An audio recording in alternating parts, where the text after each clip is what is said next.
भारत यानी दुनिया का 7वां सबसे बड़ा देश, जहां रहती है दुनिया की सबसे ज्यादा पॉपुलेशन। मगर भारत से 3 गुना बड़ा एक क्षेत्र वीरान पड़ा है। जबकि वहां कभी नदी, नहर और झीलें हुआ करती थीं, वह आज इस प्लेनेट का सबसे बड़ा रेत का मैदान बन चुका है, जहां जाकर वापस लौटना किसी खतरे से कम नहीं है। हमें पता है अब आपके जहन में सवाल उठ रहे होंगे कि आखिर हम बात किसकी कर रहे हैं। तो बताना चाहेंगे कि हम बात कर रहे हैं दुनिया के सबसे गर्म रेत के मैदान सहारा मरुस्थल की। मगर सवाल ये है कि जिस भूमि पर कभी नदी, नहरें बहा करती थीं, आखिर वह सबसे बड़ा गर्म मैदान कैसे बन गया? चलिए डिटेल में जानते हैं। सहारा रेगिस्तान की बात करें तो यह दुनिया का सबसे बड़ा गर्म मरुस्थल है। इतना बड़ा कि अगर इसके सेंटर में पहुंचकर नॉर्थ से साउथ जाने की कोशिश की जाए तो हर रोज चलने के बावजूद 2 महीने तक आप इस एरिया को पार नहीं कर पाएंगे। इतना ही नहीं, अगर ईस्ट से वेस्ट जाया जाए तो 5 महीने का समय भी कम पड़ेगा। मगर यह इतना भी आसान नहीं होगा, क्योंकि यह इलाका इतना खतरनाक है कि कितना भी ताकतवर इंसान हो वह यहाँ 2 दिन से ज्यादा सरवाइव नहीं कर सकता, क्योंकि यहाँ दूर दूर तक केवल रेत ही रेत है। ना पानी है, ना कोई वेजिटेशन। साथ ही यहाँ डेंजरस क्रिएचर्स भी पाए जाते हैं। इसकी स्थिति को सुनकर आपके जहन में जरूर ख्याल आ रहा होगा कि ऐसे स्थान पर भला कोई क्यों जाना चाहेगा। मगर आप जानकर हैरान रह जाएंगे कि इतनी कठिन स्थिति होने के बावजूद 20 से 30 लाख लोग यहाँ पर रहते हैं, और वो भी आज या कल से नहीं, ये लोग सदियों से यहाँ रहते आए हैं। मगर हैरानी की बात तो ये है कि इतने वीरान और असुविधा वाले इलाके में ये कैसे रह रहे हैं, जबकि यहाँ मौजूद डेंजरस ऑर्गेनिजम्स के बारे में तो सुनकर ही रूह कांप जाती है। तो फिर ये अपने आप को कैसे बचाते हैं, वो भी जानेंगे। मगर सबसे पहले इस गर्म मरुस्थल की बात करते हैं। जैसा कि हमने अभी आपको बताया, आज इस क्षेत्र में पानी की एक बूंद किसी अमूल्य चीज से कम नहीं है। लोग यहाँ पानी की बूंद बूंद को तरसते हैं। मगर आप जानकर हैरान रह जाएंगे कि जिस जगह पर लोग पानी की एक बूंद को तरसते हैं, वहां कभी समुद्र हुआ करता था। हरा भरा मैदान और सभ्यताएं यहाँ बसी थीं।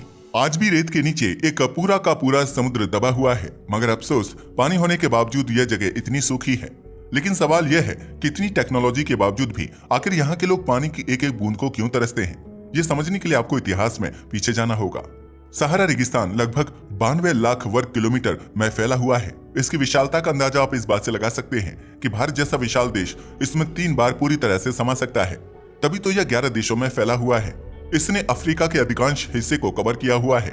यह रेगिस्तान Egypt, Libya, Algeria, Morocco, Western Sahara, Mauritania, Mali, Niger, Chad, Sudan और इरिट्रिया के भी कुछ भागों में फैला हुआ है।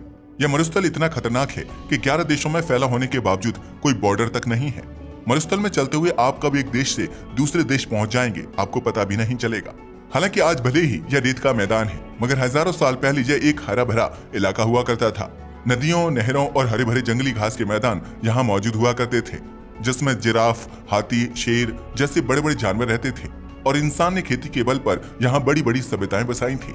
ये वही दौर था जब इस इलाके को ग्रीन सहारा या अफ्रीकन ह्यूमन पीरियड कहा जाता था। लेकिन फिर कुछ ऐसा हुआ जिससे यह हरा भरा इलाका रेत का मैदान बन गया। और यह सब हुआ धरती की वजह से।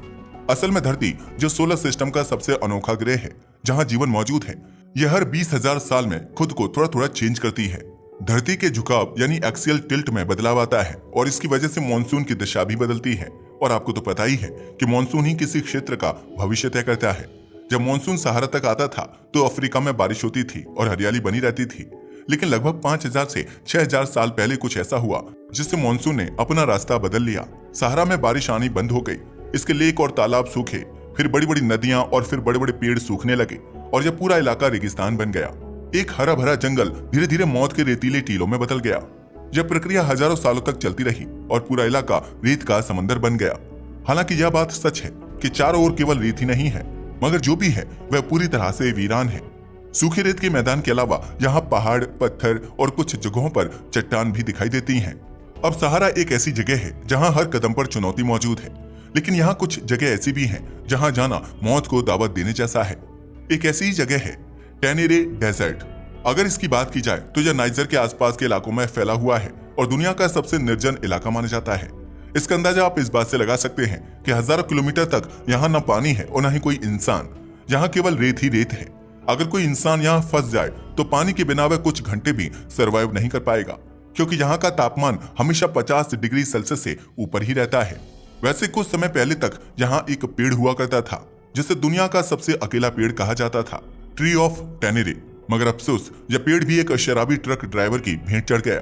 इसके अलावा यहाँ बिल्मा ट्रेल या ट्रांस सहारन ट्रेड रूट भी है। यह भी नाइजर के इलाकों में है और 21वीं सदी में यह तस्करों और लुटेरों का अड्डा बन चुका है।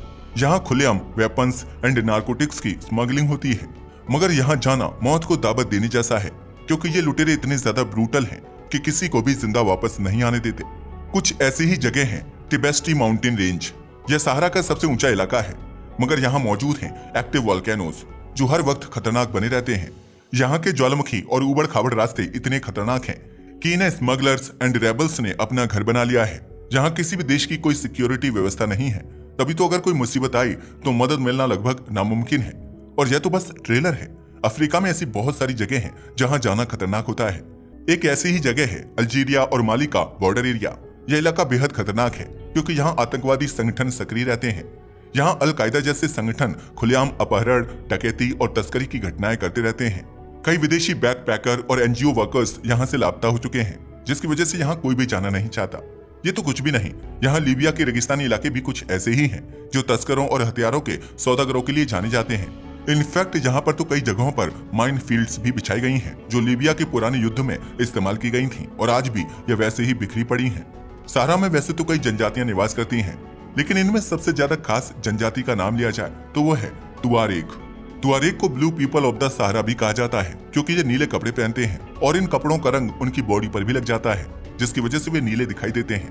तुआरेग लोग रेगिस्तान के ट्रेडिशनल ट्रेडर माने जाते हैं। ऊंटों के साथ बड़े बड़े काफिलों में घूमते हैं और नमक, कपड़ा और मसाले एक जगह से दूसरी जगह ले जाते हैं। आप जानकर हैरान रह जाएंगे कि इनकी एक अलग परंपरा है। यहाँ पर पुरुष तो चेहरा ढकते हैं, लेकिन महिलाएं अक्सर चेहरा खुला रखती हैं। इनफैक्ट यह दुनिया के कुछ ऐसे समुदायों में से एक है जहाँ पुरुष चेहरा ढकते हैं। जैसा कि हमने अभी बताया, सहारा रेगिस्तान के नीचे एक बहुत बड़ा जल भंडार छिपा हुआ है जिसे न्यूबियन सैंडस्टोन एक्विफर सिस्टम कहा जाता है। असल में सहारा के नीचे मौजूद पानी कोई समुद्र नहीं बल्कि एक भूमिगत जल स्रोत है जो हजारों साल पुराना है। इस पानी को फॉसिल वाटर कहा जाता है। जो धरती का वह पानी है जो हजारों लाखों साल पुराना है। अगर इस अंडरग्राउंड वाटर सोर्सेज की बात की जाए तो ये पूरे सहारा में नहीं बल्कि लीबिया, मिस्र, चाड और सूडान के नीचे लगभग 2 मिलियन स्क्वायर किलोमीटर में फैला हुआ है। इसमें इतना ज्यादा पानी है कि कहा जाता है कि इससे पूरी दुनिया को 200 सालों तक पीने का पानी दिया जा सकता है। मगर अब सवाल यह है कि जब इतना पानी मौजूद है तो इसका खनन क्यों नहीं किया जाता? आखिर क्यों इन लोगों को यहाँ से पानी नहीं दिया जाता? दरअसल ऐसा ख्याल सभी के मन में आ चुका है, मगर समस्या ये है कि यह पानी बहुत गहराई में है और उसे निकालना बहुत कॉस्टली और टेक्निकली मुश्किल है। सहारा रेगिस्तान का नाम सुनते ही जहन में एक ही ख्याल आता है, यह जगह जो एक्सट्रीमली हॉट एंड वाटरलेस है। हालांकि पानी की किल्लत है, ये बात तो सच है, मगर यह जगह हमेशा गर्म नहीं रहती। दिन का तापमान जहां 50 डिग्री सेल्सियस के पास चला जाता है, वहीं रात में ये बहुत ठंडा हो जाता है। पता है क्यों? क्योंकि रेत की एक खासियत होती है कि यह सूरज की किरणों को जल्दी सोख लेती है, जिससे सूरज की रोशनी आते ही रेत गर्म हो जाती है। मगर यह गर्मी ज्यादा देर तक टिक नहीं पाती। तभी तो जैसे ही सूरज ढलता है तापमान गिरना शुरू हो जाता है और ठंड ऐसी हो जाती है जैसे बर्फ गिर रही हो। और बस गर्मी ही यहाँ सबसे बड़ी मुसीबत नहीं है। सहारा रेगिस्तान में अगर किसी को कोई बीमारी हो जाए या कोई दुर्घटना हो जाए तो उसके बचने के चांस बिल्कुल ना के बराबर होते हैं, क्योंकि हॉस्पिटल इतनी दूर हैं कि लोग वहां पहुंचने से पहले ही दम तोड़ देते हैं।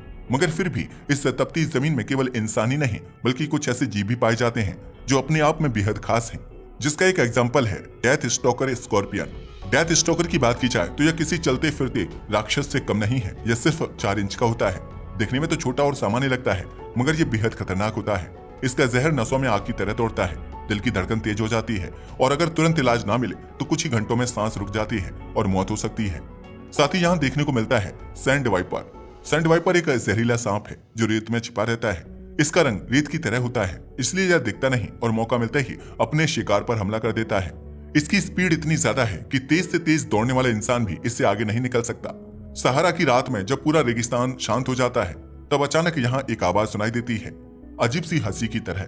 लेकिन यह इंसान की नहीं बल्कि हाइना की आवाज होती है। हाइना एक चालाक शिकारी होता है जो इंसान के पीछे छुप छुप कर चलता है और मौका मिलते ही झपट्टा मारकर हमला कर देता है।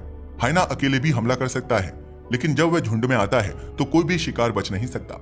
अगर कोई घायल, कमजोर या अकेला दिख जाए तो तय मानिए कि वह हाइना का शिकार बन जाएगा। मगर आप जानकर हैरान रह जाएंगे कि सहारा के इस खतरनाक वातावरण में जहां इंसान तक सर्वाइव नहीं कर पाता, वहां एक ऐसा जीव भी पाया जाता है जो पूरी तरह फिट है और वह है ऑस्ट्रिच यानी शुतुरमुर्ग। ऑस्ट्रिच की लंबी लंबी टांगे होती हैं। इसकी ऊंचाई 9 फीट तक और वजन 150 किलो तक हो सकता है।